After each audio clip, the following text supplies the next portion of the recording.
Hi, today we're gonna make some creamy, delicious almond milk. Now, I don't know if you're like me, but for years I thought it would be amazing to make my own almond milk, but I was scared. I didn't know what kind of fancy equipment I would need, and I thought it would be really labor intensive. Turns out I was wrong. It's so simple, it's easy, and the final product is delicious. So let's take a look at what you're gonna need to make your own almond milk at home. So you're gonna need a blender. So any blender will do. You're gonna need some almonds, and the key is to soak them overnight or for at least 4 hours. So some soaked almonds, and again, those are natural, unroasted, raw almonds. You're gonna need, to make it a little sweeter, we're gonna use some dates, and these are nice big fat medjool dates. Put 3 of those in, and that just provides a little bit of that sweetness that comes from natural, real food sources. I'm gonna make an almond milk that's got a vanilla flavor, so we're gonna add a little bit of vanilla extract. This is the key to success. This is a jelly bag, and you can buy a nuts bag for making nut milks, but the jelly bag works just the same, and it's easy to get. You can get this at any kind of a hardware store or any place that sells canning supplies or supplies for making jams into jellies. That's what this is. It's a bag that makes jams into jellies, so really easy to find. Some sort of a bowl that has a lid for pouring out of, or even a big measuring cup would work, and some place where you're going to store your almond milk when it's ready. And that's it. That's all we need. So we'll get started. I've got 5 cups of water already in the blender, and what I'm going to do now is just add my almonds. Now this was just 1 cup of almonds. When I soak them, they kind of expand a bit. So you start with 1 cup of almonds soaked. Put those in. Now, these dates, they're nice and juicy and big and fat, but they come with a pit.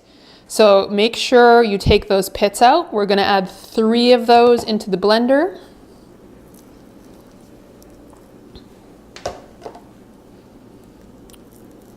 Okay. And then, to make that nice vanilla flavor, we're gonna add 1 teaspoon of vanilla extract.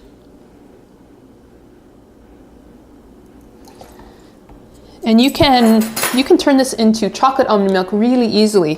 For chocolate almond milk, I would say add 3 more dates, because chocolate milk is usually a bit sweeter. So that would be a total of 6 dates.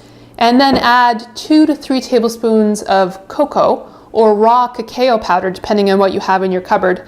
And you'll have an instant chocolate almond milk, which is amazing. So we've got everything in there, and that's it. All we need to do now is blend this up. Because I have a powerful blender, I'm gonna blend it for probably 30 to 45 seconds. If you have a blender that isn't quite as powerful, 1 minute to 2 minutes to really get things nice and creamy.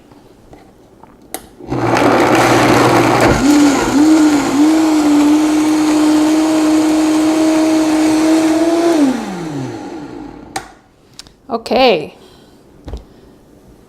Here you see we have our nice frothy almond milk. And now we're going to, because the skins will create a really kind of a chunky sensation, that's why we use this jelly bag, is we're going to strain out the remainder of the skins. So you just pour the milk into the jelly bag, and then as you can see, it's milking itself. And then what I do is I just twist it a few times, and that just helps increase the quantity that's coming out. And you can see it's even oozing out the top now. Just holding it over. That's why it's good to have a bit of a bowl or a wide mouth, say 4-cup measuring cup.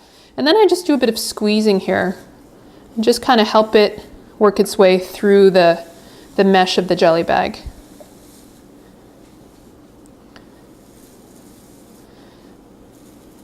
So usually takes, this is a couple minutes of time, but it's well worth it. And you're gonna have, you'll see when we're done here, we're gonna have some, what I call almond pulp, or kind of the skin pulp that's left at the end. That's what's gonna be inside the bag. And you can take that and save it and use it in your smoothies for a little bit of a protein boost, fiber boost in your smoothies. So nothing gets wasted, which is really nice. Okay, you can see it's really reducing down now. There's not much milk left. And we'll just keep going until nothing really squeezes out anymore.